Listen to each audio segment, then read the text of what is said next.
fight. It's a second-round matchup as Chris Chung goes up against Kino Baca. It's a fight for Brooklyn. You won't want to miss it. I won't miss it. Ah!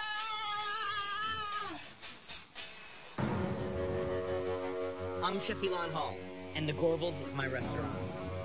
Each season, I bring together 16 of the best chefs in the country for an after-hours food battle. The winner, Eddie Fraueneder! Last season, Eddie Fraueneder walked away with the lamb splitter.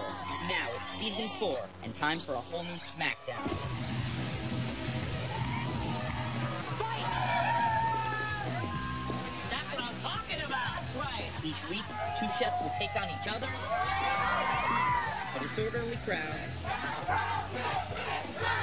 And some very raw ingredients. 16 chefs will compete. Only one will be left standing. The prize? Bragging rights. This is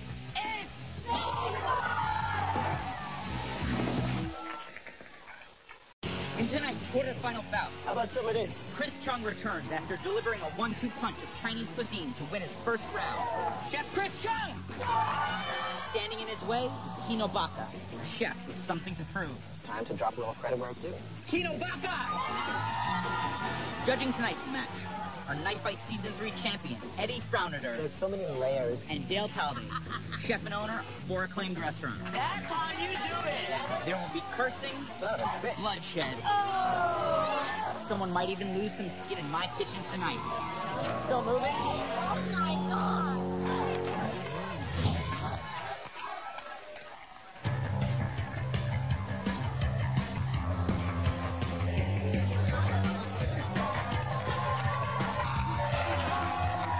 Welcome to the Gorbals, Brooklyn. Welcome to Night Fight. They've started out 16, now we're down to 8. Each chef tonight has already won the first round. Now every round the knife keeps getting a little bit bigger. It's still pretty crappy, but at the end, they get a really big one. What's too big for the entrance? So, who will be the culinary master of the universe? Our first chef tonight, Kino Baca. This is going to be a more challenging round than the last. I definitely want something to show for this, and I'm gunning for the big cleaver. Kino's skill in the kitchen is about as good as his looks. After 5 years of building up the Momofuku Empire, he opened the Brooklyn Star, just down the street from here. Kino's competitor tonight, Chris Chung. Cooking competitively is a pretty cool thing. My motto for tonight is put your head down, cook for an hour, look up, and get a big knife.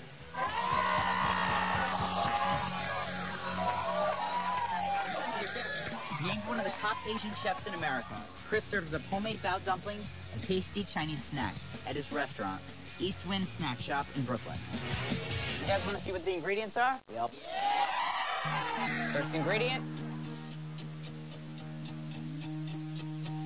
garlic scapes.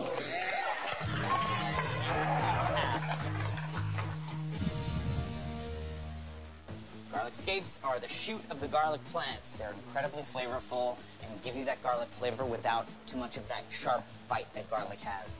It smells great, doesn't it? You guys want to see the second ingredient?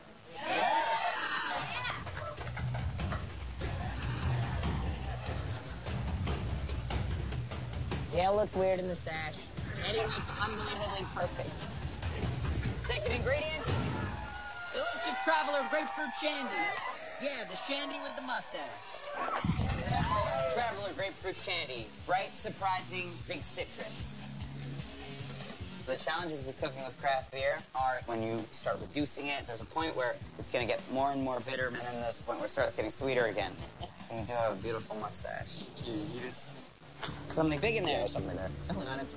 It's not empty. And our final ingredient, live sea eel. Look at these guys. Wow.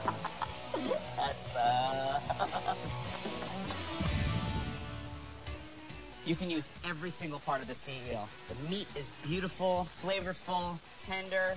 The trick is going to be getting it ready to be cooked. Oy, oy, oy. Relax, but... So chefs, you have 1 hour. You have to make at least 2 dishes, and you have to use all 3 ingredients. Okay. All right? Anything in the pantry is up for grabs, okay? Yep. Let's start the fight! How you doing this? Chris and Kino's restaurants are less than 5 miles from each other here in Brooklyn. Let's see which one's the bomb and which one will sleep with the fishes. I'm ready to get the fight started. All I'm thinking about is moving on to the next round. Pushing ahead, full speed. This one's a big chef knife. Looks very sharp. I'm gonna crush the eel with that. My game plan today is to deal with the eel first. I know how those guys feel. The heat, that ripping oven in the back, like burning, adding more pressure. I'm judging this with Eddie, the winner of the Beast of the East, and I'm mad jealous because he took what should have been mine. Damn it! Busy. Bow Bow! What's going on?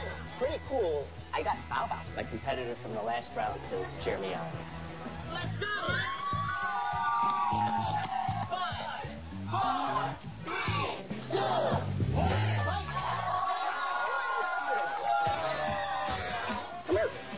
Come here.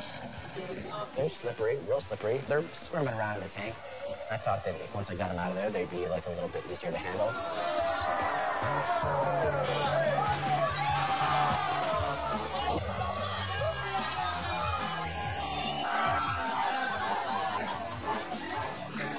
Son of a bitch.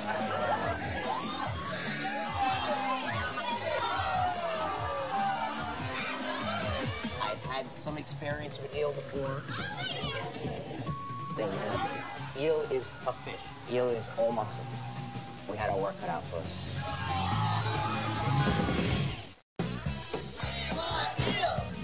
Son of a bitch. Like a master, killing the first eel, but Chris is having a hard time even getting his hands on one. Live eel definitely poses its problems. Val wants to help Chris so bad. She's so bummed she lost. She's like, I'm just gonna come back and I want to try to cook something. Look what I did! I know it's going to be a tough battle. The stakes are raised, the pressure is more intense. That's how you do it. The eel is a wriggling mess of muscle. There it is. You got it. If you've ever held on to a fire hose, it's kind of a small version of that. It's like a pulsing. Ooh, this is about to sound really weird. Never mind. I'm butchering eel. Oh my God. So my first dish I decided to make an eel julienne. Julienne is a traditional Cantonese deep-fried dish that has a special salt for seasoning. It's a movie. A little bit, you know. To break down that muscle content to make tender for the judges. That was really, really, really tough. Sea eel is one of my favorite things. It really lends itself to something sweet. Use the shandy, make it a bit better, super simple. I'm gonna grill the eel with garlic skin puree, some rice, and smoked molasses. I took my 3 choicest piece of eel fillet, gave them a little bit of chili powder. Yeah. I want some of that. Just like eels. And then I grilled them directly on the coals. The idea was to get as much direct heat on them as possible.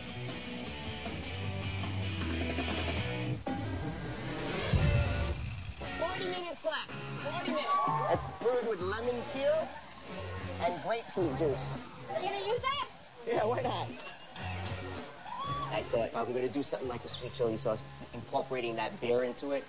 I'm gonna try some scapes and use them as a pesto-y kind of olive oil base for my grilled eel. Awesome. When I chose garlic scapes, I'm like, I want them to go right on the fire. I want them to get that char, get that flavor. It's just absolutely perfect. Kino's from Texas. He knows barbecue. He knows his way around a fire. The goal was to tenderize them as much as possible on the coals. And then I'd straight blended them with olive oil. Adding a little more olive oil. I wanted to make just a charred scape puree. Get some plates. Kino's coming out with a plate. Let's go sit down.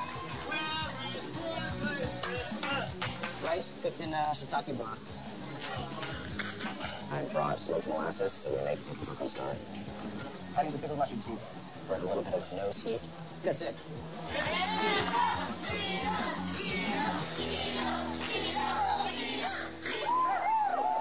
grilled eel with mushroom rice and a little bit of charred escape pesto relish, and then smoked molasses and some pickled mushroom seed. Thank you, Chef.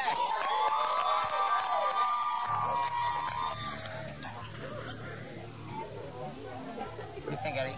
Delicious way to execute the eel, the smoked molasses, substitutes the actual glaze of the eel in a Japanese restaurant. Conceptually, very good idea. But sometimes with a dish, you need balance in the amounts on a plate. It's the quarterfinals, guys. I'm expecting a ton out of these guys. I wanted more eel.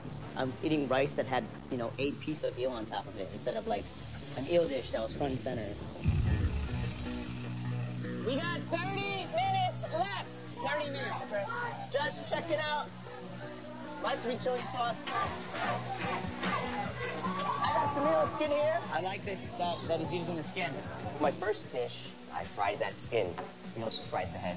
Chris has some fillets that are still moving. Mira. The eel is going into the bowl. How about some of this? You're given a time limit, you're given your boundaries, you put your best foot forward, and in an hour. So you're thinking 7, 8, 9 steps ahead. Watch the clock. That leaves a few more minutes. Then you realize, hey, what am I doing now? How am I going to get to where I need to get to going? And then, oh, I'm burning my sauce. We're about half an hour into this quarterfinal matchup. Kino over there is very confident. He's already plated one solid dish and is well on his way to a second. Meanwhile, Chris right here hasn't plated a dish yet and looks as though he may have burned his sauce. Looked like the sweet chili sauce was good. I'm all right. I got it saved in time. So Chris, what's going on with the skin? I'm going to fry the skin, the bones, the head. Nice.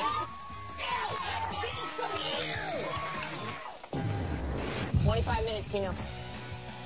I'm going to fry these Brussels sprouts. Just got a couple grapefruits to add a little freshness. Kino is looking way more confident than he did from the last 100%. time around. He looks like he's got his legs underneath him. I'm going to reduce this traveling grapefruit shandy and make a syrup. The next thing I did was to render some bacon out and use that fat as the fat component of the vinaigrette. What kind of bacon is that? It's a Ziploc bag bacon. Oh yeah, that's the best brand. It's nice. It's very seasonal. I am deep frying eel. That's the julienne. A mixture of salt and pepper and 5 spice. All right, I think we gotta sit down. We gotta bake on it, Chris. This is the sweet chili sauce, and then I use the grapefruit shandy. Cheers. I added a little bit of ginger, scallion, and cilantro to the top of that dish just to give it a little bit of freshness. All right. That is eel. And a sweet chili sauce that went in with the bear. Oh, and there's eel. Thank you, Chef.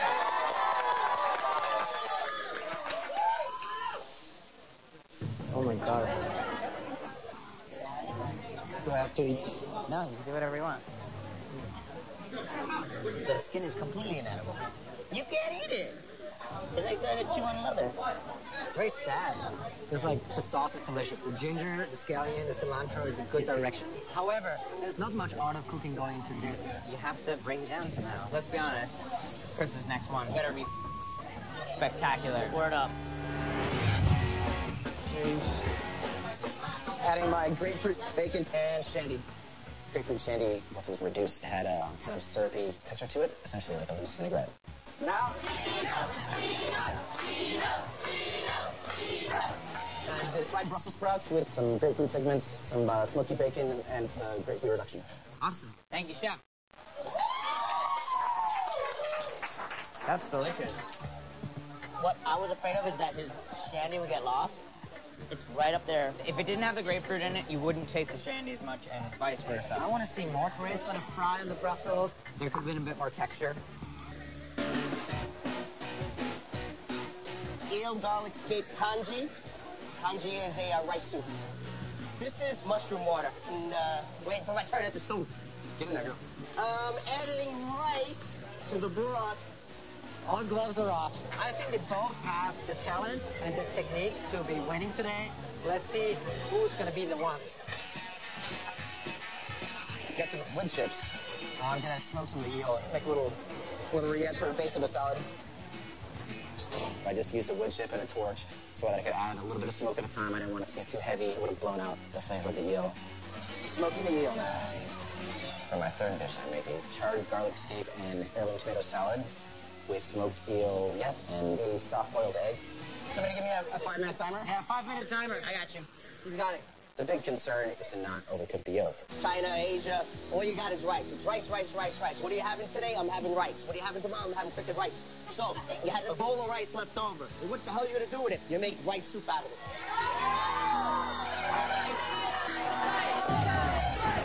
Timer's up. Thanks. Soft-boiled eggs. I still have a hard time. I did a pretty straightforward breading, flour, and egg wash into a breadcrumb. Adding my 5-minute eggs to the fryer. I had the task of incorporating eel into my kanji. Not your most traditional thing. Got some crab paste that I'm just going to marinate the eel a little bit with before it goes into the kanji. All right, let's play around with this smoke guy. Not enough smoke flavor? Not enough. The wood chips had gone out, and the eels were not cooked enough, and they didn't have enough smoke. I checked the time. If I had tried some other smoking method, I feel like I might have gone over. I don't know if I'm going to just go down in flames.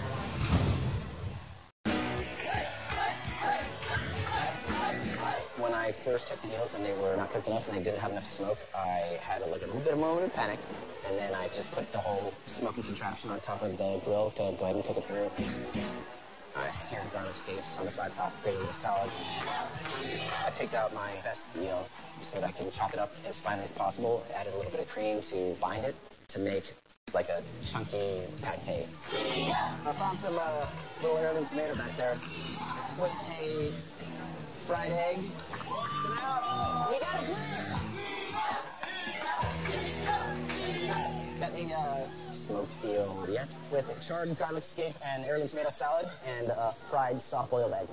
Wow, thank you, Chef. Kino! Let's ooze the egg. Who's that egg, please? Perfect. Oh, nice. Perfect. Super smart choice on the smoked eel rillette. It's good. Like Texas, Jewish, Japanese in a bowl right now. I just want more of the rillette on it. Absolutely. 2 minutes. So this is a puree of rice, garlic scapes. This is a crunchy mix of like sesame seeds, the eel on top. All right, let's do this.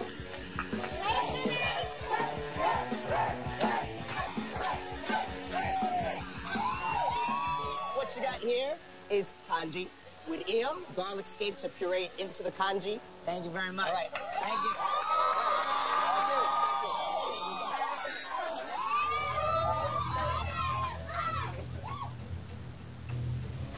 There's a lot going on in this. The eel's cooked really well. There's so many layers. It's so balanced in heat and salt and texture. I mean, this is really good. I mean, lights out. I think Chris saved his skin. Yeah. I'll keep eating this. You guys can all leave. 5, 4, 3, 2, 1. Let's bring out our chef. Kino,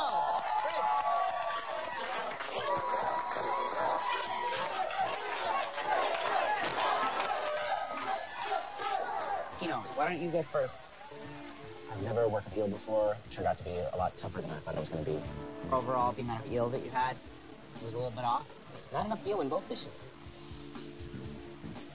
Use the shandy as a salad dressing. Basically, use the fatty of the bacon, a little bit of smoke from bacon. Brussels sprout, bacon, grapefruit reduction. Very smart combination. It is a perfect example of a chef playing to what every chef likes. Chris, talk about your dishes. I wanted to use all of the eel because, you know, the eel was the star of the show here, right? So I just used all the parts. I thought it was the least successful bite of the evening. There's a lot of things I don't like about this dish. We had trouble even eating it. This is the second round, everybody. We need to see more finesse. But your kanji was spectacular.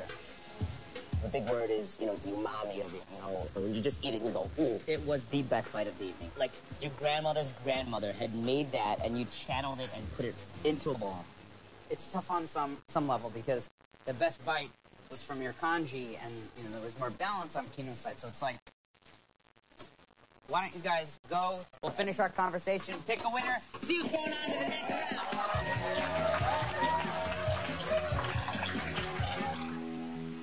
This is the quarterfinals. Kino's flavors are balanced, everything's delicious, but the sizes and the amounts Of the main ingredients. of the main ingredients. So with the dishes that Chris made, one of the dishes he made was the best bite. But Chris's first dish, it's inedible. So that has to be taken into consideration. I don't know, we've got kind of a strange situation. Nice work. Awesome, man. That was a blast. Have you decided? Yes.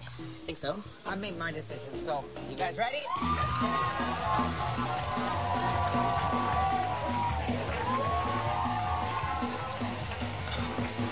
All right. Gets a little bigger each round, so big. Going on to the semifinals. Winner of tonight's night fight is Kinobaka.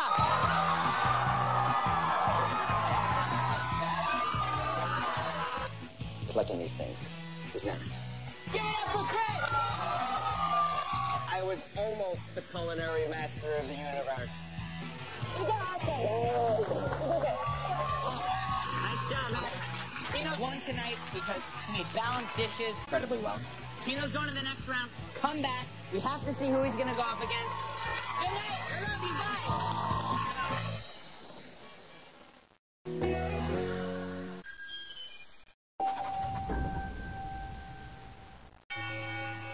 Tonight, on a very special episode of Knife Fight, Luis Boyo will go up against superstar from San Francisco, Kim Alter. It's going to be one for the books.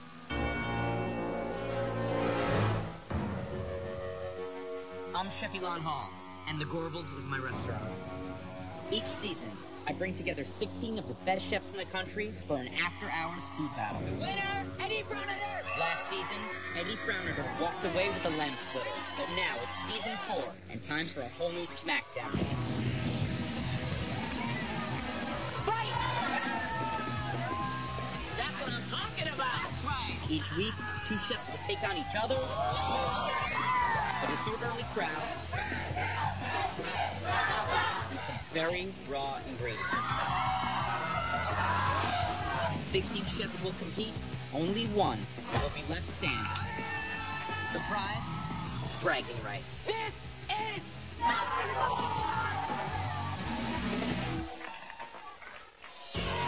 tonight, the battle is heating up, and I have no idea why we were wearing these sweaters. Horrible.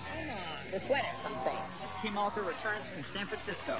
In round 1, Kim overcame her nerves and battled some tough ingredients. I feel like I've been cooking school right now. Will she have what it takes to beat New York's Luis Boyo, whose Spanish influences shine through his first round? However, to continue on in the tournament, they will have to impress past night fighter Dale Talde. We asked these chefs to sweep for the fences, and this dude took a big cut. And last season's Beast of the East, Eddie Frauneter. A shot of vodka? Only one will move on to the semifinals. 1 minute! I get it.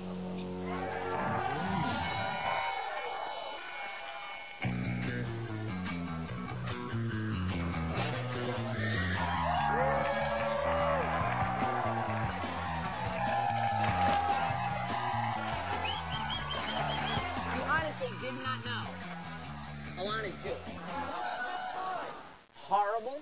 Horrible. Come on. The sweaters, I'm saying.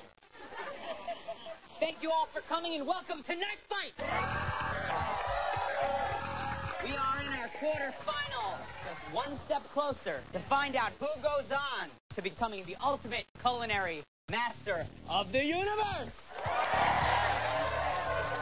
Our first chef that we're bringing out, she was nominated twice for Food and Wine Best New Chef. Give it up for Kim Alter.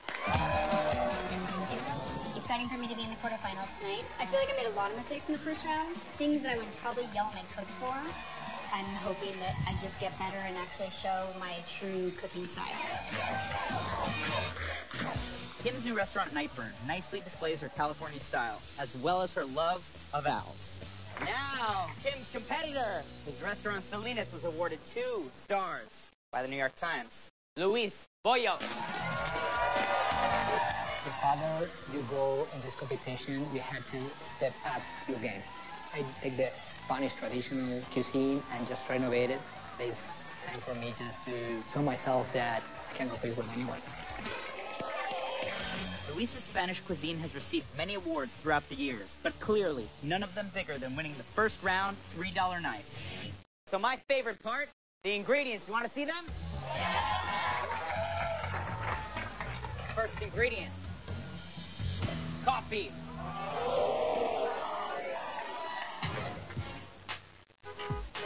So this coffee right here is actually a blend of Colombian and Ethiopian, which gives it a deep, dark flavor of nougat, orange marmalade. I want to see the chefs transform the coffee into something that brings it to another level. Next ingredient. Okra. You get an okra. You get an okra.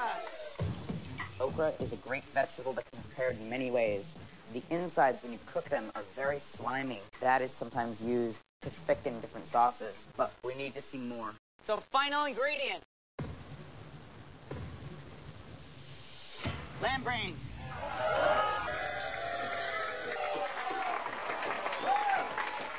Hannibal Lecter.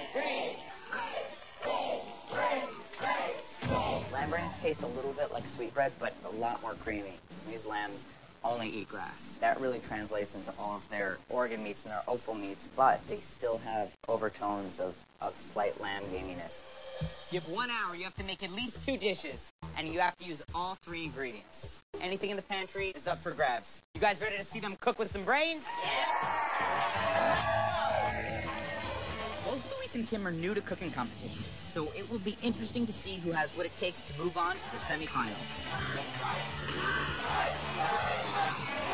Actually, I like all the ingredients. I don't think I'm concerned about one of them. I'm gonna do a rice with okra. Okra is the vegetable that I hate the most in the world. I don't like the texture, the flavor, the shape, but I have to cook with it and make it delicious. You want to see them cook? 5, 4, 3, 2, 1, For my first dish, I decided to cook the lamb brains in a pan with lots of aromatics and butter. Well, it's like sweetbreads, right? Like, they seem really nice. They're a lot sweeter than pig brains. I couldn't find time, so I grabbed tarragon. So this is my first choice. Chef has already won 1 round. This is going on to the semifinals. Luis brought out his flavor, and he's going to need to keep doing that to go on to the next round. And Kim is going to need to Get over her jitters. Get over her jitters. She's a little timid, but it's now or never. My first dish was just arroz negro. First, I'm gonna start by cooking the rice. I cook the rice, garlic, and a little bit of bacon. It's shrimp broth. I add some aromatics to make it more complex. I'm going to do a quick the okra and compress it in some rice wine vinegar. What's in there? Ginger vinegar, rice wine vinegar, sugar, salt, wine. Clever way to use the vacuum sealer. Pickle and infuse something very, very quickly. How much time do we have? 45 minutes left. So many ideas come to your mind. Ideas of where is everything. What is the milk? Do you see the milk? You I have just some of need this. buttermilk. You can take all the... I don't use that. Oh, she's doing something else. It's a great idea. Why you know? What's happening with your okra? What are you doing? I just want to put some vegetables. Some vegetables with I had the feeling that I didn't know exactly where I was gonna go, and I didn't have time to be worried. Kim has a plan. She's got a lot of plans. A lot more comfortable in the kitchen than she was in the first round. Luis is working on something that looks like a paella. He was rendering bacon out with rice, but now he seems a little stressed out. I didn't have time to be worried. I know that when I feel confident, no one can stop me. I'm gonna need some beer. Beer? Not for me, it's just for cooking. I have my wife again. Just the fact that she's there made me feel more comfortable, make me stronger, and make me feel good. Making a batter, and this is for the okra. You need a beer because you need a little bit of gas. The dough just kind of expand. I added a little bit of vodka. The vodka was important because it actually cut the gluten and make it very crispy. Hey, Ilan, a shot of vodka?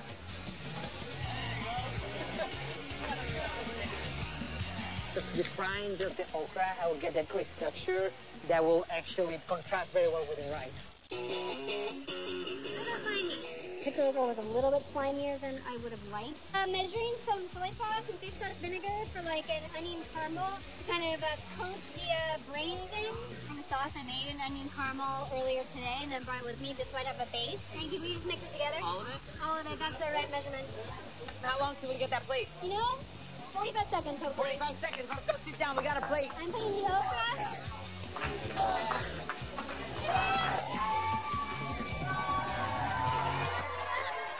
So, seared lamb brains and aromatics of fish sauce caramel with pickled okra. Beautiful. Thanks. Thank you.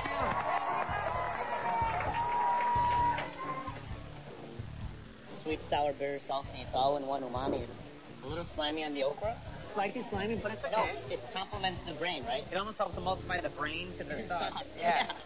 I added some squid broth. The okra tends just to be kind of mushy, and so by frying just the okra, I will get the right texture that will actually contrast very well with the rice. That's a spicy habanero sauce. We are putting grilled zucchini. I just grilled some vegetables to make the rice a little lighter and give it a little more texture. And just garnish it with the okra.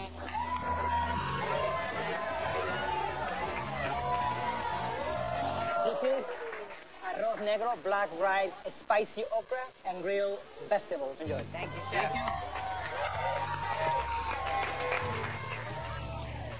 So balanced. He knows how to make this. The okra is actually the best part of the dish. And the acid in the rice really helps the okra a lot. I feel like his okra tastes better than Kim's. Now, is it just because it's fried? Probably. Let's try anything, I'll eat it. I'm going to soak the okra in buttermilk. So for the second dish, I decided to do fried okra. Buttermilk, flour, breadcrumbs. And hopefully it'll stick better. Frying the okra. To go with that, I made a brainaise. I'm going to kind of poach some of the brains to make a brainaise. This milk with some aromatics. I figured the lamb brains would bring a creaminess to the sauce. It would be a good dipping sauce for the okra. For the second dish, I really want just to make an escabeche. I have an escabeche base. The escabeche is just sauce made of vegetables and vinegar. I just want to put a little bit of brains. I just sear a little bit those brains on the plancha. I just add it, so it just kind of break down in the sauce. Luis, why did you put the brains? I just put it inside. I want just to get the flavor from it. We got 25 minutes left. Stirring the brains. Not exactly the texture I was thinking. Perfect. But it's great. It just looks kind of gross. You guys are bringing this. It's neck and neck right now. Waiting in like 30 seconds. Let's go sit down. It's coming. I added a lot of different ingredients into the brainaise. Yuzu koshu, nasturtium, some pretty micros that I saw at the market.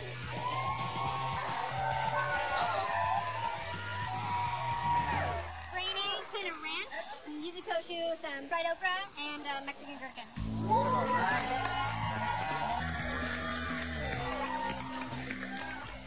Having both ingredients In one dish. like fits her monochromatic style. It needs some salt at the end, though. And lemon. And a little bit of acid. I feel like the brainaise is the star. You could jar that sauce. I wanted to give flavor to my escabeche sauce. Luis, he puts the brain and some like additional chicken into the escabeche sauce, which is a very smart way of like getting a lot of flavor into it. Kind of traditionally carrots and coffee kind of go together. My third dish was utilizing the coffee with monkfish. Roasting the carrots in some coffee and oil they're going to toast. I first saw the monkfish and automatically I thought roll it in coffee. I used to roll monkfish in tea, so I thought it was very similar, but it didn't smell up to par, so I wasn't 100% about the monkfish. I was just nervous. I'm thinking of another dish that I could do. Right now, I think it's neck and neck. Luis is yet to touch his coffee and seems to be sticking to his comfort zone as he's rendering down his brain and vegetables into a complex sauce. Kim looks unsure and seems to be overthinking her coffee-crusted monkfish. You always have backup in case something that's like what a chef does, fix problems. Sometimes monkfish can smell worse than it actually is, but since I wasn't 100%, I started cooking some lamb as well.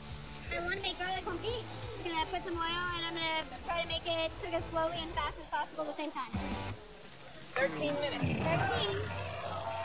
So this is the quarterfinals. Move in advance. Kim looks like she's hitting a stride. And the technician Luis is calm, cool, collected.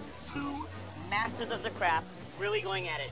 I went around flavoring here. With the second dish, it's just grill the lamb and just cook it with some butter, thyme, aromatics. I have onions, garlic, butter, rosemary. I was thinking, I love lamb brain. Why not I just cook in a butter and it's just deep fried. Okay, I'm doing this cabbage. I'm gonna play soon. The acidity of this cabbage and the vegetables that balance it up all this rich flavor. It is a winner dish. This is the crispy brain.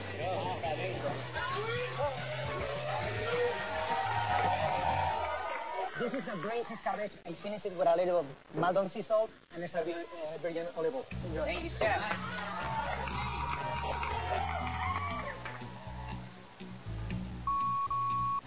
Good?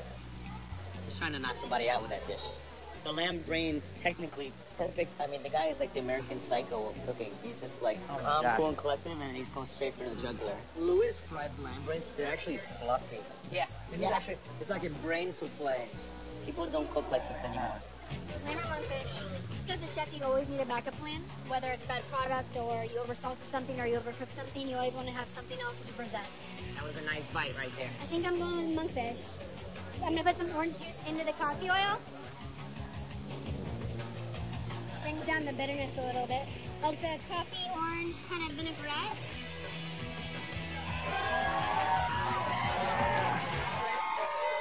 Carrots roasted in coffee, a coffee oil orange vinaigrette with coffee encrusted monkfish and some raw carrots. Beautiful, thank you, chef.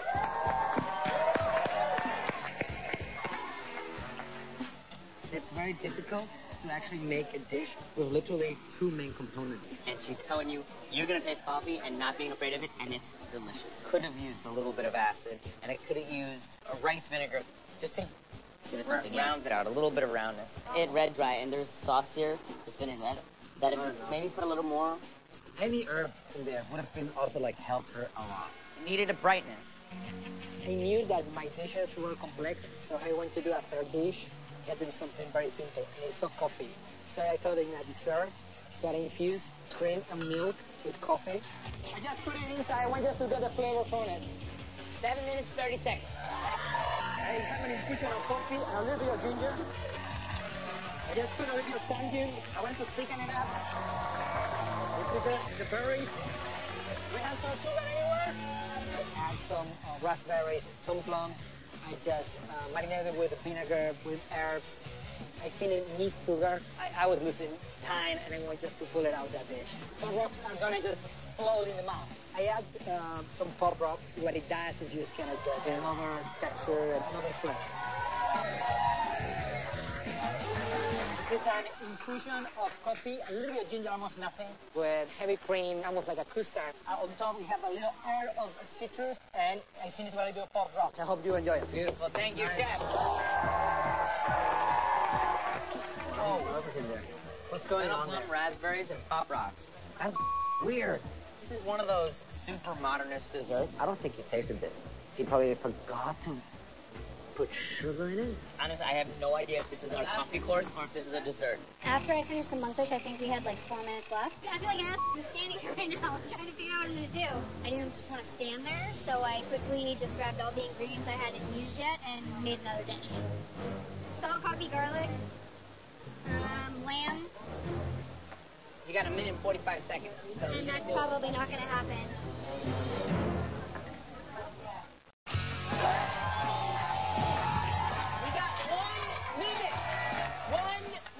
I get it. To make my final dish, I just looked at ingredients that I had cooked as backup plans. So I had lamb, I had garlic confit, and I had a couple different forms of coffee, and made that a dish. 10, 9, 8, 7, 6, 5, 4, 3, 2, 1. It's like a real quick bite. It's just confit garlic with coffee, and then a coffee crusted lamb and sorrel. thank you, chef. Perfect bite. The earthiness of the garlic speaks for itself. Fantastic. I think this might be Kim's best dish. We have a lot to talk about with the chefs, so let's bring them out. Luis, Kim, come on out.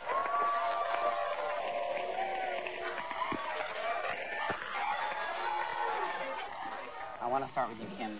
Butter sauteed brain, with pickled okra. I've never actually cooked lamb brains, so I just cook them with lots of aromatics and butter, and then I made an onion caramel, which I like to use when I want a sweetness and a savory.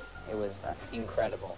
The fried okra with the brain ranch is missing acid. I thought it was a little underseasoned. Well, I didn't want the brain to fall short of bringing in more acid, and even like the yuzu kosher and the herbs, I'm like, I want them to get the brain from it, but I think that it was more texture than flavor. Correct. Your coffee-crusted monkfish, there was no moisture. It needed acid or a sauce. It red dried. Ironically, that last bite of the lamb was probably your most delicious single bite. Isn't that irritating? That bums you out. Why does that bum you out? Because it was like an afterthought. It's not like a thought process. No, it's because it's intuition. Yeah. But then it comes just like from the inside. That's cooking without thinking. With reckless abandon, just going straight from your heart. Luis. With the arroz negro, I was playing in my comfort zone because I wasn't very comfortable with the ingredients. I loved your first dish. I thought it was spectacular. It was tasty. However, it's playing it too safe. Now, your second dish, your lamb, it looked a little bit crazy, but when you take a bite, it makes perfect sense in your Best mouth. plate of food tonight. Thank you. But there's some issues with your dessert. There's lines of like savory and sweet and blurry, and I don't think this was intended. It's supposed to be more sweeter. With that, we have to finish our conversation. Why don't you go to the bar, have another beer, and let's call this fight. Luis's first dish wasn't actually an okra dish. It was tasty. However, I think it's playing it too safe. You cook it paella and add one of the secret ingredients on top. I felt like Kim's second dish was not very good. I thought the okra got lost. On the other hand, it is way more art of cooking to have 2 powerful ingredients on one plate than having 13. This I can say. You were so strong for the way that you kind of, put things together. I got nervous. Your dishes all look so beautiful, and I feel like, I could go home. Eddie, who do you think should go on to the next round? Kim should go into the next round because she was way more truthful to the product, very focused, very monochromatic way of cooking. No, Luis, in this round, gave us the best dish of the night. I thought he dominated. And she was the only one tonight who actually transformed his ingredient. My vote is for the San Sebastian Psycho Killer, Luis. So I have to make the tie-breaking decision. Let's bring the chefs out. Let's call this fight. Come on. Let's do it.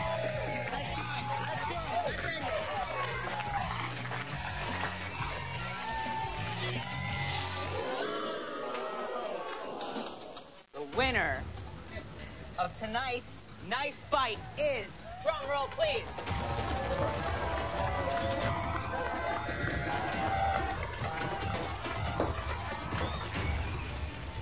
Luis Barrio!